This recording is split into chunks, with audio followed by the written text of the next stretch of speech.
Odell is playing like he's going to keep it. That is, did you keep your touchdown? 131 of them, I get it. It'd be a big room.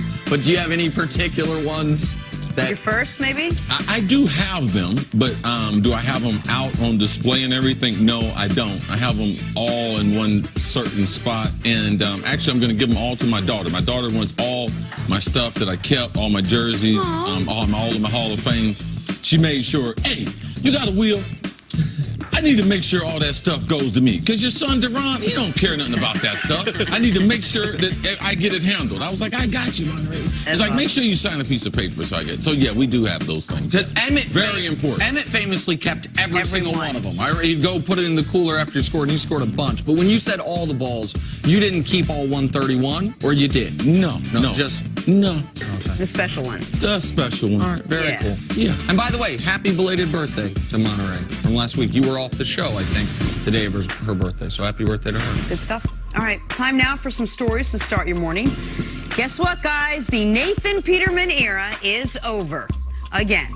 For now. Bills announced that rookie Josh Allen will start Sunday against the Chargers. All right, Nick, break it down. Was this the right move by Buffalo? I don't think it was. I think the only investment that matters right now in Buffalo, maybe in the whole city, but certainly with the organization, is Josh Allen. It's your 7th overall pick.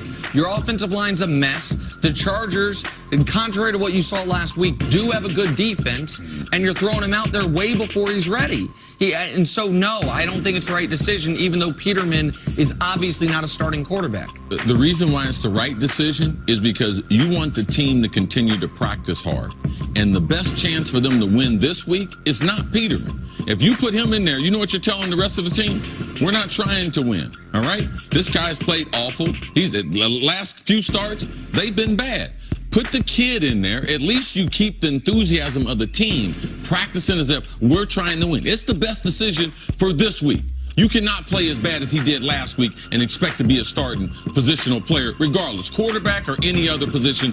No one would be playing after playing that bad. It does make me wonder if they already regret trading A.J. McCarron. I know they got a 5th-round pick for him, but then you could move on from Peterman and not put Josh Allen in jeopardy. It's all bad. They all bad decisions. It's all bad options. I think I go back to Doug Flutie. One positive note. Buffalo Mafia get drunk before the game. They don't need it. They probably already are. One note for Josh Allen here. Positive note. He might not have to deal with Chargers defensive end Joey Bosa. The Pro Bowler is week to week with that foot injury. See, how big of a loss is Bosa for this Chargers defense? Huge loss. He's one of the best pressure guys from the outside. Great young football player. I'm concerned about this injury. He's looking at getting a second opinion. Man. He's a big, explosive guy. He plays on the edge, and a lot of times you put a lot of pressure on your feet because typically you're always on one leg, and it becomes very, very important that your feet for a defensive lineman compared to a defensive tackle. All right? I'm concerned about this injury. He was my pick for Defensive Player of the Year. So this is obviously an enormous loss. I'm concerned as well because of the day it happened, they thought it was a significant injury. The next day we hear avoided significant injury, should be back at practice soon. That was 3 weeks ago. So, like, the fact that they don't seem to have this right, and not to play doctor, but you have so many tiny bones in your feet. This is a part of your body that does get misdiagnosed at times. In the NBA, you hear about the Jones fracture and what a problem that is. This concerns me greatly. And also, the poorest circulation on your body is in your feet. It's the hardest to heal. It's the furthest away from your heart. So, very, very difficult a lot of times when you're dealing with the feet. Also, he's gigantic. And that's so a lot of further away. And that's further. That's a good point, Jennifer. What you gotta do, you gotta lay down to elevate your feet. That's how you get the blood flow. Got it. Moving on to Thursday Night Football. Tonight on the NFL Network, Ravens-Bengals. Cincy topped the Colts in Week 1, and Joe Flacco in Baltimore put up 47 on Buffalo. See, what are you looking for in this matchup? This is a good matchup right here. I like it. Divisional games. Teams don't like each other. Now, we tend to forget how hated this little rivalry is in the AFC North, but Joe Flacco, what is he going to be this year? They had a very good preseason, under the radar. I believe that the pressure on him for Lamar Jackson, him potentially being in the lineup, has made Joe Flacco. When did Joe Flacco have his best year? When he was playing for his contract. Joe Flacco's playing for his job. We should see the best of Joe Flacco this year. And we saw the best that we'd seen of him in quite some time in week 1 already this year, connecting with wide receivers at a rate he hadn't. I talked to Ravens safety Tony Jefferson a couple days ago. This team, I asked him, are you guys over yet how your season ended? If people don't remember, the Ravens were in the playoffs with 30 seconds left in the regular season. And what happened? Andy Dalton knocked them out of the playoffs on New Year's Eve. That's how Buffalo went. So they said they've been waiting for this game all off season. After the week 1 performance, they're not going to have a letdown because of who knocked them out last year. So I'm excited for the game tonight.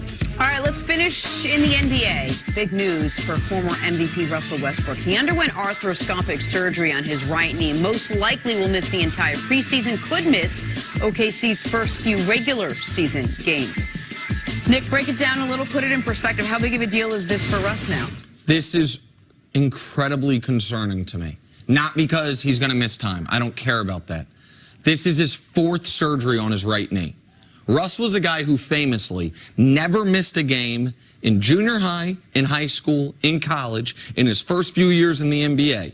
And then in game 1 of the Western Conference playoffs a few years ago, they're playing the Rockets. They call timeout, and Patrick Beverley tries to steal the ball from him and runs into his leg. They were the 1 seed at the time. He ends up being knocked out there. Since then, he's had 4 procedures on that same knee. And the fact that we saw Russ play in highlights, right? Just the other night. Yeah. Where we saw him gym. on the show in the gym. I forgot who he drove by. CJ. Drove by CJ McCollum. Good recall, Jenna. Thank you. And the fact that he's having this now says something went wrong. Russ turns 30 this year. There's not a player in the league more reliant on explosive athleticism. There's not a player in the league that I think's game will age worse than Russ's.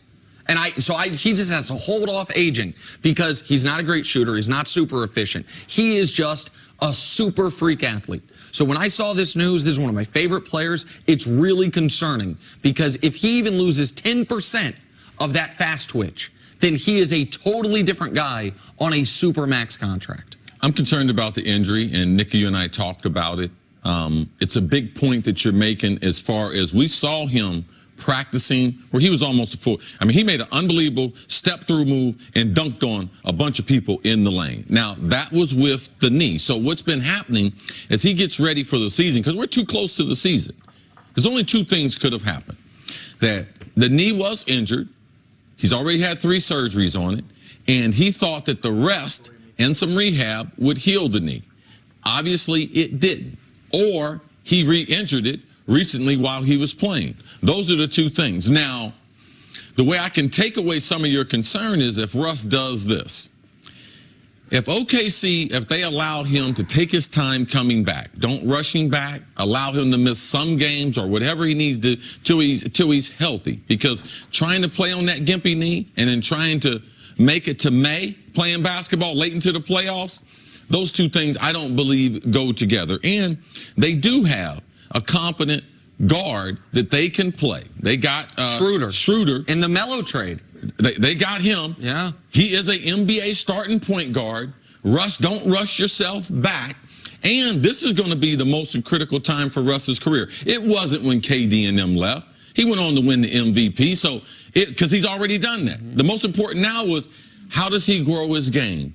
Does he increase his jump shot? Does he make his jump shot get better? Does he start to learn like the other elite athletes? He's the best athlete in the NBA. Yes. That's why his knees are going to affect him. But the other great athletes that we've seen, other great players that were great athletes, they adjusted at 30. Yeah. They got a little post-up game. They didn't play the game as just angry, chaotic. Yeah. You know, like you don't have to play as hard as Russ plays. So it's up to OKC because you know the athlete. The athlete's going to want to go. But you got to be able to help him out by putting the other guard in there and have Russ take some time to heal. See, it's a great point you bring up that they actually have a backup point guard this year in Schroeder. They didn't last year. It was an underrated part of the offseason. We all thought they were just going to have to give Melo away. Atlanta wanted to get off Schroeder's money, so they brought him in. But something Russ, whether he becomes a better shooter or not, the thing that I admire so much about his game is what he's going to have to tamper down. He has the Kevin Garnett in him, which is, you watch film of Russ, you do not know if it is Game 7 of the Western Conference Finals or if it is February 3rd. And like that is inspiring, but it's not smart once you get on the other side of 30. You've got to be able to have different gears. He never has. I hope they give him the time as well to rehab for this fully. All right, let's move back on to a little football now.